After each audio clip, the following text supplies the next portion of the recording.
So కూటమి ప్రభుత్వం ఏర్పడి ఒక ఏడాది అయితే అవుతుంది. అలాంటిది కూటమి ప్రభుత్వం ఏర్పడిన తర్వాత ఎన్నో అభివృద్ధి పనులు అయితే జరుగుతున్నాయని చెప్పొచ్చు. అలాంటిది సూపర్ 6 నేపథ్యంలో తల్లికి వందనం కానివ్వండి, ఉచిత గ్యాస్ కానివ్వండి, ఉచిత పింఛన్లు కానివ్వండి, ఉచిత బస్సు, ఇవన్నీ కూడా ఒక ఏమంటారు మంచి ఇదే క్రియేట్ చేశాయని చెప్పొచ్చు. సో ఈ క్రమంలో ఉచిత బస్ చూసుకుంటే కనుక మొన్న రీసెంట్ గా ఆగస్ట్ 15 అయితే ప్రారంభించారని చెప్పొచ్చు. అలాంటిది 5 రకాలన్న బస్లని ప్రభుత్వం అయితే ప్రారంభించింది. ఈ నేపథ్యంలో పులివెందులలో చూసుకుంటే కూడా ఒక సర్వే అయితే నిర్వహించారు. అలాంటిది మొదటి 2 రోజుల్లో చూసుకుంటే కనుక సుమారు 20,000 మంది వరకు మహిళలు ప్రయాణించారంటూ కూడా సర్వే చెప్పిందని చెప్పొచ్చు. సో ఈ క్రమంలో ఉచిత బస్సు అయితే ఒక సక్సెస్ అయితే నెలకొంది. సో అలాగే పింఛన్లు కానివ్వండి, తల్లికి వందనం కానివ్వండి, అండ్ ఉచిత గ్యాస్ కూడా మంచి పేరు ప్రఖ్యాతి సంపాదించాయని చెప్పొచ్చు. అంటే అంతకుముందు ఎన్నికల ముందు ఇచ్చిన హామీలన్నీ కూడా ఇప్పుడు కూటమి ప్రభుత్వము వరుసగా నిలబెడుతుందని చెప్పొచ్చు. సో ఈ నేపథ్యంలోనే అంటే ఐటీ దిగ్గజ సంస్థలు కూడా అమరావతిలో పెట్టుబడులు పెట్టడానికి అయితే వస్తున్నాయని చెప్పొచ్చు. అంటే ఐటీ దిగ్గజ సంస్థ TCS కానివ్వండి, కాగ్నిసెంట్ కానివ్వండి, ఆల్రెడీ అమరావతిలో పెట్టుబడులు పెడుతున్నాయని చెప్పొచ్చు. అండ్ అలాగే గూగుల్ చూసుకుంటే కనుక విజయవాడలో అయితే పెట్టుబడి పెడుతున్నట్టు తెలుస్తుంది. అలాంటిది ఎన్నో ఐటీ దిగ్గజ సంస్థలు అమరావతికి రావడము, అలాగే క్వాంటమ్ వ్యాలీలో చూసుకుంటే కనుక మైక్రోసాఫ్ట్ కంపెనీని ప్రారంభించడం, ఇలాంటివి కూడా చాలా మంచి పేరు ప్రఖ్యాతులు సంపాదించాయని చెప్పొచ్చు. ఈ నేపథ్యంలో ఇవన్నీ వచ్చిన తర్వాత, ఇలాంటి ఐటీ దిగ్గజ సంస్థలు వచ్చిన తర్వాత చాలా మంది ఉద్యోగులకైతే చాలా మందికి ఉద్యోగ అవకాశాలు వచ్చే ఛాన్స్ ఉందంటూ కూడా చెప్తున్నారు. సో ఈ క్రమంలో కొంతమంది లక్షల మందికి కూడా ఉద్యోగ అభివృద్ధి వస్తుందంటూ కూడా, ఉద్యోగ అవకాశాలు వచ్చే ఛాన్స్ ఉందంటూ కూడా చెప్తున్నారు సంగతి. మరి ఈ నేపథ్యంలో క్వాంటమ్ కంప్యూటర్స్ కి సంబంధించి అంతకుముందు చంద్రబాబు నాయుడు గారు కూడా కొన్ని వ్యాఖ్యలు అయితే చేశారు. అలాంటిది క్వాంటమ్ కంప్యూటర్స్ అంటే అంతకుముందు ఒకప్పుడు చూసుకుంటే కనుక హైటెక్ సిటీ గురించి చెప్పినప్పుడు ఎవరికి అర్థం కాలేదు. కాకపోతే అది వచ్చిన తర్వాత దాని వాల్యూ ఏంటో తెలిసిందని చెప్పొచ్చు. అలాంటిది ఇప్పుడు క్వాంటమ్ కంప్యూటర్స్ రాబోతున్నాయి. సో క్వాంటమ్ కంప్యూటర్స్ చూసుకుంటే కనుక సామాన్య కంప్యూటర్ తో కంపేర్ చేస్తే సుమారు 1000 రెట్ల వరకు అయితే అది పనిచేస్తుంది. సో నేపథ్యంలో క్వాంటమ్ వ్యాలీని కూడా మన రీసెంట్ గా చూసుకుంటే కనుక స్టార్ట్ చేశారని చెప్పొచ్చు.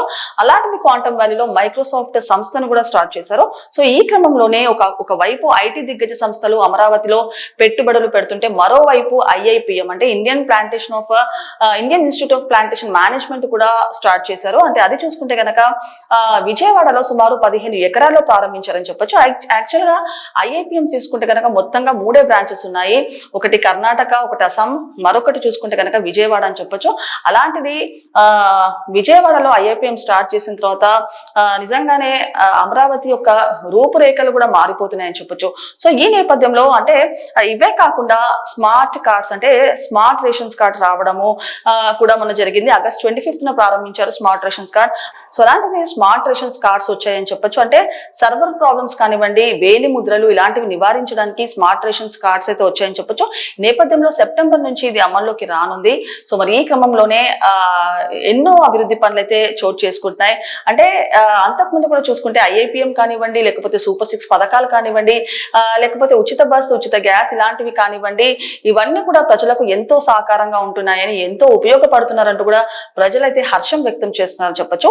సో ఈ క్రమంలోనే అంటే అమరావతికి సంబంధించి అంటే ఇన్ని అభివృద్ధి పనులు జరుగుతున్నా ఓవైపు వైసీపీ అయితే దుష్ప్రచారం చేస్తుందని చెప్పొచ్చు. అమరావతి మునిగిపోతుందని, లేకపోతే అధికారంలోకి వచ్చిన తర్వాత రప్ప అందరి పనులు తేలుస్తామంటూ కూడా ఇలాంటి వ్యాఖ్యలు చేస్తుందని చెప్పొచ్చు. అంటే ఓవైపు అంటే ఎన్ని ఒడిదుడుకులు ఉన్నా కూడా కూటమి ప్రభుత్వం ఏర్పడిన తర్వాత ఎన్నో అభివృద్ధి పనులు అయితే చేస్తున్నారు. అంటే గూగుల్ డేటా సెంటర్ ని కూడా మనం రీసెంట్ గా స్టార్ట్ చేశారని చెప్పొచ్చు.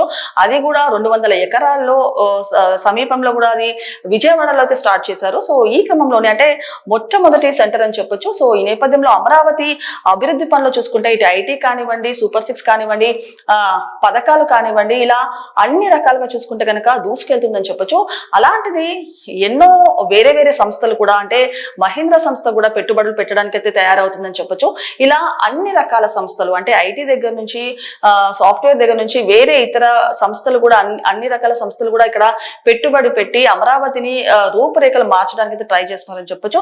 అలాంటిది అమరావతిని 26 జిల్లాల అవసరాలు తీర్చే దానిలా తయారు చేస్తానంటూ కూడా చంద్రబాబు నాయుడు గారు అయితే మొన్న పిలుపునిచ్చారని చెప్పొచ్చు. అలాంటిది ఇప్పుడు చూసుకుంటే కనుక అంటే ఇవన్నీ పక్కన పెడితే, ఇన్ని అభివృద్ధి పనులు పక్కన పెడితే, ఇప్పుడు భారత్ పెట్రోల్ బంక్ అయితే ఇప్పుడు అమరావతికి రానున్నట్టు తెలుస్తుంది. అలాంటిది 1.03 కోట్లతోటైతే ఇది ప్రారంభించినట్టు తెలుస్తుంది. సో ఈ నేపథ్యంలో 3,400 మందికి అయితే ఉద్యోగాలు వస్తున్నట్టు తెలుస్తుంది. అందులో 400 మెంబర్స్ కి పర్మనెంట్ గా మిగతా వాళ్ళకి అవుట్ సోర్సింగ్ అయితే తీసుకుంటున్నట్టు తెలుస్తుంది.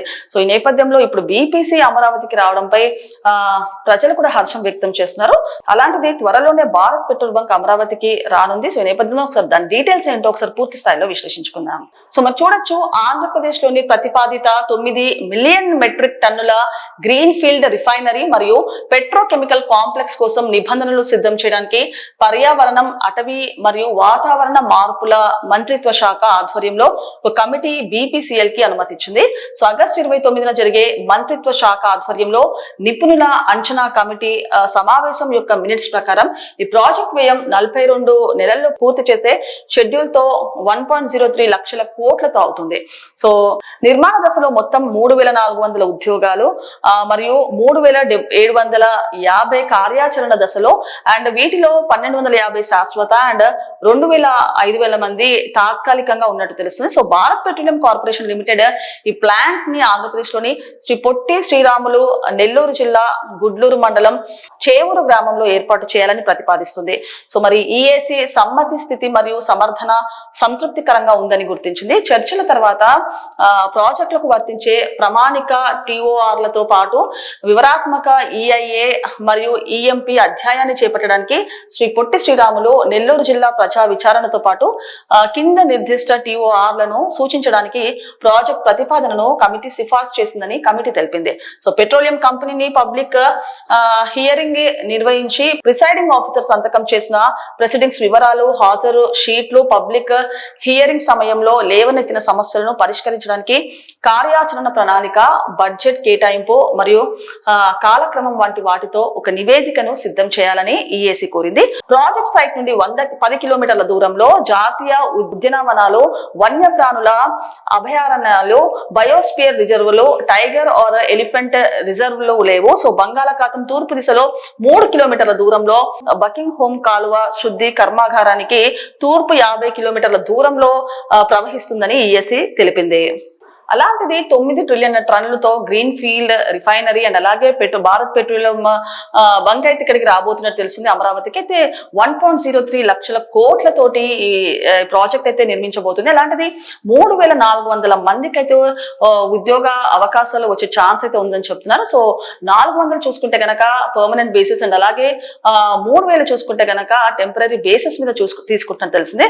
సో ఫైనల్ గా త్వరలోనే ఇది కూడా స్టార్ట్ అవ్వబోతున్నట్టు తెలుస్తుంది. సో ప్రాజెక్ట్ చూసుకుంటే కనుక పొట్టి శ్రీరాములు జిల్లా గుడ్లూరులో అయితే స్టార్ట్ అవబోతున్నట్టు తెలుసు. సో ఫైనల్ గా మొన్న చూసుకుంటే గనక ఐఐపిఎం కానివ్వండి, లేకపోతే ఐటీ దిగ్గజ సంస్థలు కానివ్వండి, సో ఇప్పుడు చూసుకుంటే గనక భారత్ పెట్రోల్ బంక్ కానివ్వండి, ఇలా ఒకటి వెనకాల ఒకటి అనేక సంస్థలు కూడా పెట్టుబడులు పెట్టడానికి స్టార్ట్ అవుతున్నాయని చెప్పొచ్చు. సో ఈ నేపథ్యంలో ఉద్యోగ అవకాశాలు కల్పించడం కానివ్వండి, అమరావతి యొక్క అభివృద్ధి పనులు కానివ్వండి, ఇవన్నీ కూడా టోటల్ గా అమరావతి యొక్క రూపురేఖలు అయితే మారనున్నాయని తెలిసింది.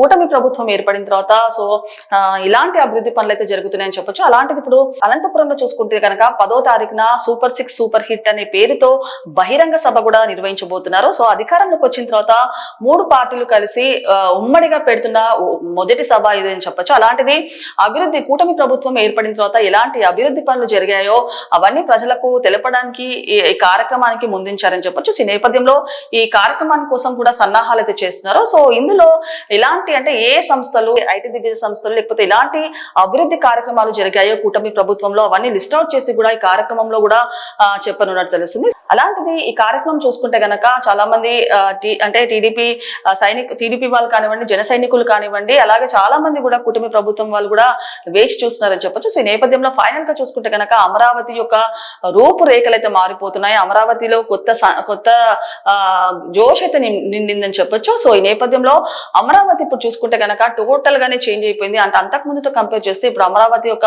రూపురేఖలు కానివ్వండి, ఆ సినారియో కానివ్వండి, కంప్లీట్ పిక్చర్ అయితే వచ్చినట్టు తెలుస్తుంది.